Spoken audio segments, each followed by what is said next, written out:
దొండకాయ ఫ్రై కరకరలాడుతూ క్రిస్పీగా ఒక 4 రోజులు నిల్వ ఉండాలంటే ఈ విధంగా చేసుకోండి. ఇందుకోసం నేను దొండకాయల్ని ఒక హాఫ్ కేజీ దాకా తీసుకొని చక్రాల్లా తరిగి పెట్టుకున్నాను. ప్యాన్ తీసుకొని ప్యాన్లో ఆయిల్ వేసుకొని దొండకాయలు వేసి వేయించుకోవాలి. దొండకాయలు వేగుతూ ఉంటాయి. ఈలోగా మనము పౌడర్ తయారు చేసుకుందాము. వేయించిన పల్లీలు, ఎండు కొబ్బరి వేసి ముందుగా మిక్సీ పట్టుకోవాలి. మరీ మెత్తగా కాకుండా కాస్త బరకగా మిక్సీ పట్టుకోండి. తర్వాత రుచికి తగ్గ కారము, మీరు కారం ఎంత తినగలరో అందుకు తగ్గట్టుగా కారము, పసుపు, కొద్దిగా ధనియాల పొడి, టేస్ట్ తగ్గట్టు ఎల్లిపాయలు వేసి ఒక్కసారి గ్రైండ్ చేసుకోవాలి. చూడండి పౌడర్ ఈ విధంగా ఉంటుంది.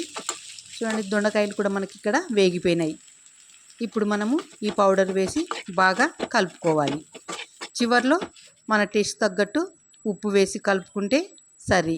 ఎమ్మి దొండకాయ ఫ్రై రెడీ. పప్పు చారులోకి, రసంలోకి, సాంబార్లోకి సూపర్ అంటే సూపర్గా ఉంటుంది.